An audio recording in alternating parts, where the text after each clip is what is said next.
தமிழக சட்டமன்ற தேர்தலில் பதிவான வாக்குகளை சரிபார்க்கும் பணியை தேர்தல் ஆணையம் தொடங்கியுள்ளது. தேர்தல் நடத்தும் அலுவலர்கள், பார்வையாளர்கள் வாக்குகளை சரிபார்க்கும் பணியில் ஈடுபட்டுள்ளனர். சட்டமன்ற தேர்தல் வாக்குப்பதிவு நிறைவு பெற்ற நிலையில் தமிழகத்தில் தேர்தல் நடத்தை விதிகளில் தளர்வு. தமிழகத்தில் தேர்தல் பறக்கும் படை நிலை கண்காணிப்பு குழு திரும்ப பெறப்படுவதாக அறிவிக்கப்பட்டுள்ளது. இதுவரை எந்த வாக்குச்சாவடியிலும் மறு வாக்குப்பதிவுக்கு அவசியம் இல்லை என தேர்தல் ஆணையம் தெரிவித்துள்ளது. தமிழகத்தில் மொத்தம் 62 வாக்கு எண்ணிக்கை மையங்கள் அமைக்கப்பட்டுள்ளதாகவும் அறிவிக்கப்பட்டுள்ளது. தேர்தலில் ஆர்வத்துடன் பங்கேற்ற தமிழ்நாடு மற்றும் மேற்கு வங்க வாக்காளர்களுக்கு பிரதமர் மோடி பாராட்டு தெரிவித்துள்ளார்.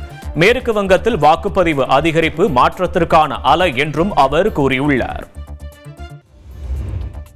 தமிழக சட்டமன்ற தேர்தல் வாக்குப்பதிவு நிறைவு பெற்ற நிலையில் அண்ணா அறிவாலயத்தில் முதலமைச்சர் ஸ்டாலினுடன் திமுக வேட்பாளர்கள் சந்திப்பு. தேர்தல் கள நிலவரம் மற்றும் வாக்கு எண்ணிக்கை மையங்களில் மேற்கொள்ளப்படும் கண்காணிப்பு பணிகள் குறித்து கேட்டறிந்தார். சென்னை பட்டினப்பாக்கம் இல்லத்தில் தவேக நிர்வாகிகளுடன் விஜய் ஆலோசனை. தவேக நிர்வாகிகள் ஆதவ் அர்ஜுனா, செங்கோட்டையன் உள்ளிட்டோர் பங்கேற்றனர். தவேக தேர்தல் பிரச்சாரத்தின் போது கட்சி வண்ணம் பூசப்பட்ட புறாக்கள் பயன்படுத்தப்பட்டது தொடர்பாக பீட்டா இந்தியா அமைப்பு கண்டனம் தெரிவித்துள்ளது. விலங்குகள் வதையை தவிர்க்க தவேக தலைமை முன்வர வேண்டும் என்றும் பீட்டா அமைப்பு வலியுறுத்தியுள்ளது. தேர்தல் பிரச்சாரத்திற்காக மேற்கு வங்கம் சென்றுள்ள பிரதமர் மோடி கொல்கத்தாவில் ஹூக்ளி நதியில் படகு பயணம் மேற்கொண்டார். படகோட்டியை கட்டியணைத்து 1000 ரூபாய் பணம் கொடுத்த அவர், ஒவ்வொரு வங்காளியின் ஆன்மாவிலும் கங்கை நதி பாய்கிறது என தெரிவித்துள்ளார். வங்காளத்தில் வெற்றி பெற்ற பிறகு எதிர்க்கட்சிகளை ஒன்றிணைத்து டெல்லியை கைப்பற்றுவேன் என மம்தா பானர்ஜி சூளுரைத்துள்ளார். கொல்கத்தா பிரச்சார கூட்டத்தில் பேசிய அவர், மேற்கு வங்கம் மட்டுமின்றி நாட்டிலிருந்தும் பாஜக அகற்றப்பட வேண்டும் என காட்டமாக கூறினார். தமிழகத்தில் 11 இடங்களில் 100 டிகிரி ஃபாரன்ஹீட்டை கடந்து வெயில் வாட்டி வதைத்தது. அதிகபட்சமாக மதுரை விமான நிலையம் பகுதியில் 104 டிகிரி ஃபாரன்ஹீட் வெப்பம் பதிவானது. சென்னையில் ஆபரண தங்கம் விலை சவரனுக்கு 480 ரூபாய் குறைந்துள்ளது. 1 கிராம் ஆபரண தங்கம் 14,100 ரூபாய்க்கும், 1 சவரன் 1,12,800 ரூபாய்க்கும் விற்பனையாகிறது. நாடு முழுவதும் பெட்ரோல், டீசல் விநியோகம் சீராக உள்ளதாக மத்திய பெட்ரோலியத்துறை அமைச்சகம் விளக்கமளித்துள்ளது.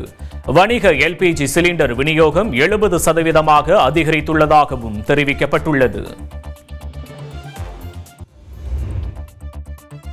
வரும் டிசம்பர் மாதத்திற்குள் இந்தியாவில் 85% எத்தனால் கலந்த பெட்ரோலை அறிமுகப்படுத்த மத்திய அரசு திட்டமிட்டுள்ளது.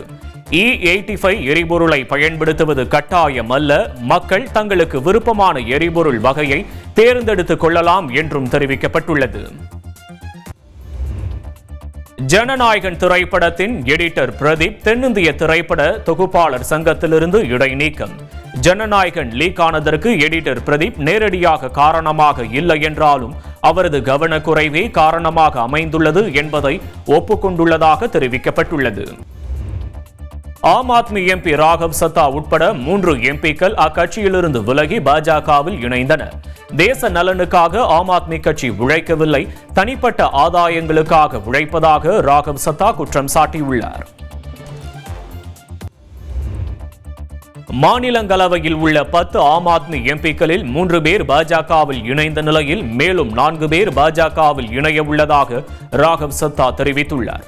சமீப காலமாக ஒரு சரியான மனிதன் தவறான கட்சியில் இருப்பதாக உணர்ந்ததாகவும் மக்களிடம் நெருக்கமாக இருக்க பாஜகவில் இணைந்ததாகவும் அவர் கூறினார்.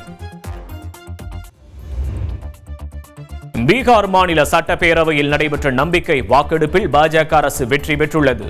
நிதிஷ்குமார் ராஜினாமாவை தொடர்ந்து பீகார் முதல்வராக சாம்ராட் சௌத்ரி பதவியேற்ற நிலையில் நம்பிக்கை வாக்கெடுப்பு நடைபெற்றது. சபரிமலையில் ஹெலிகாப்டர் தாழ்வாக பறந்ததற்கு மோசமான வானிலையே காரணம் என்று பாதுகாப்புத்துறை விளக்கமளித்துள்ளது. மோசமான வானிலையால் திட்டமிடப்பட்ட பாதையில் செல்ல முடியவில்லை என்றும், வானிலை சீரானதும் ஹெலிகாப்டர் கொச்சி தளத்திற்கு திரும்பியதாகவும் தெரிவிக்கப்பட்டுள்ளது. மாலத்தீவு செல்லும் இந்திய பயணிகள் மிகுந்த எச்சரிக்கையுடன் இருக்க இந்திய போதைப்பொருள் கட்டுப்பாட்டு வாரியம் எச்சரிக்கை விடுத்துள்ளது. மாலத்தீவில் போதைப்பொருள் தடுப்பு சட்டம் மிக கடுமையாக மாற்றப்பட்டுள்ள நிலையில் பல்வேறு அறிவுறுத்தல்கள் வழங்கப்பட்டுள்ளன.